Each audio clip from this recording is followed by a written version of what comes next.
and welcome back to Ganesh Institute channel. So in this video we are going to discuss about trapezoidal rule, how we can solve the integration and that too with definite limits. As you can see in this question, you have to solve the integration of dx by 1 dx 2 times dx by 1 plus x square, and the limit goes from 0 to 6. Now it is specifically talking about trapezoidal rule, but let's forget about this. If it would have asked you to solve it in a simpler way, then what it would be, you need to do it as dx by 1 plus x square, and we know that this is the formula of tan inverse x, right? And the limit tends to 0 to 6, that means tan inverse upper limit minus lower limit. Tan inverse 0, as we know, tan inverse 0 is 0, and tan inverse 6 you can use scientific calculator to solve this, and it will be something like that. But because the question is asking for the trapezoidal rule, then what we need to do? See, whenever you are given with any definite integral which you need to solve, then the formula for trapezoidal rule is you need to take the intervals, you need to take the initial and final value, divide it by 2, and take rest of the values whichever you are having, right? Last value you have taken, so till second last you need to take it. Okay, now if you see here, your value is from 0 to 6, right? And you need to solve with the help of trapezoidal rule. So that means here your h would be, now see how you calculate h. Basically your interval h is b minus a by n. B is upper limit here. As you know, this is going from 0 to 6, that means upper limit is 6, lower limit is 0, divided by n. N is basically the number. If you see, you have 0 to 6, so the maximum where you can till the period you can divide it is 6, of course, right? So 6 by 6 is 1, right? Now your h is 1, your y naught, if you see, now we need to find out the value of y naught, yn, y1, all these, right? So if you see, what would be your x naught? Let's start with the initial value, which is 0. Okay, let's start with x naught as 0. Then what would be your y naught? See, this is your function 1 upon 1 plus x square, right? That means your function, which is fx, can't we consider it as y? We can, right? So that's why y naught, if you are taking y naught, you need to take x naught here. So that means 1 plus 1 upon 1 plus x naught square, and that is making it, because we are considering the initial value as 0, so this is 1, y naught is 1.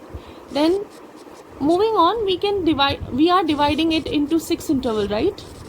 Starting from 0 to 6. So 0, 1, 2, 3, 4, 5, 6. Right? So accordingly, your value for y1 would be 1 upon 1 plus x1 square. So 1 upon 1 plus x1 is what? X1 is 1 here. So 1 by 2, right? That means 0.5 you can say. Y2 then 1 upon 1 plus here x2 square. So 1 upon 1 plus 1 by 2 square. Sorry. This is going to be x2 is what here? 2. So 2 square is 4. 4 plus 1 is 5. Then your y3 would be 1 upon 1 plus x3 square. So 1 upon 1 plus x3 is what? 3.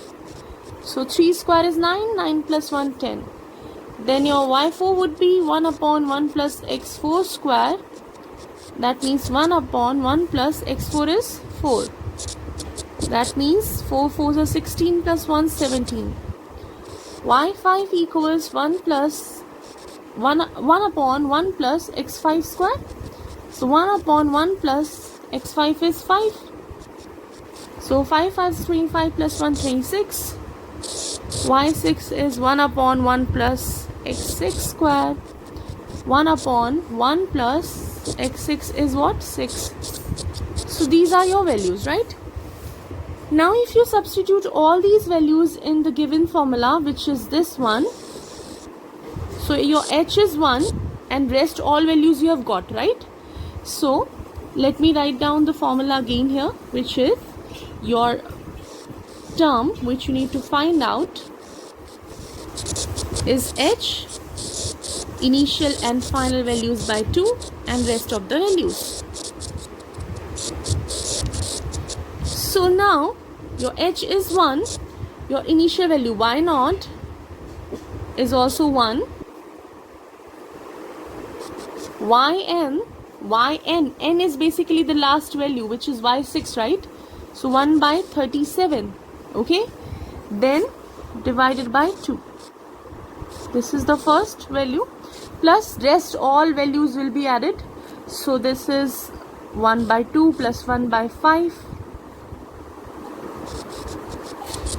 plus 1 by 10 plus 1 by 17 plus 1 by 26. Okay, so you will see 1 times everything will be that value. So 37 1 is 37 plus 1 is 38. So 38 by 37 into 2, so this will become 90. Then half is 0.5, 1 by 5 is 0.2, 1 by 10 is 0.1, then 1 by 17 you can calculate it, it would be 0.0582. Now you know sometimes it is quite your answer, it may vary from the original answer. If you calculate 10 inverse 6 here, then it is coming out like this. Now up to which value you need to consider, that is totally up to you, or question may ask that up to this decimal place they want the answer. So it totally depends. Now if you are taking round off values, then of course your answer will change up to 1 or 2 points. Okay, so this is 0.0582. Then you have 1 by 26 with you, which is 0.03846. Okay, now once you solve this, it will be around 1.4079. Okay, so you are seeing that it is just the formula which you need to learn. Rest all, it is basically, you are making this short formula into a long one. Sometimes what happen, it may turn, let's say if it would not be 10 inverse 6, if it would have come 10 inverse, let's say 1. So we know that 1 is 10 pi by 4, right? So in that way your answer would be what? Pi by 4. Sometimes question can ask that what will be the value of pi. So basically you have found out that your value, your answer according to the trapezoidal rule, because this is nothing but 10 inverse x, this is nothing but 10 inverse, again I'm writing 10 inverse, this is dx by 1 plus x square 0 to 6, right?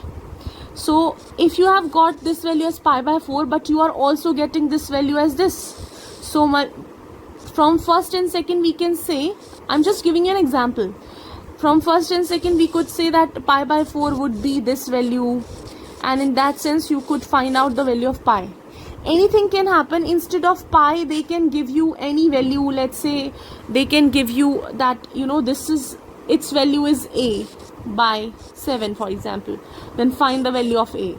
So you could compute this value from the final value, compute this to the final, and then find out the final value, the value which is unknown. Okay, I hope you understand this video, and if so, then don't forget to like, share and subscribe my channel. Till my next video, take care of yourself. Bye bye.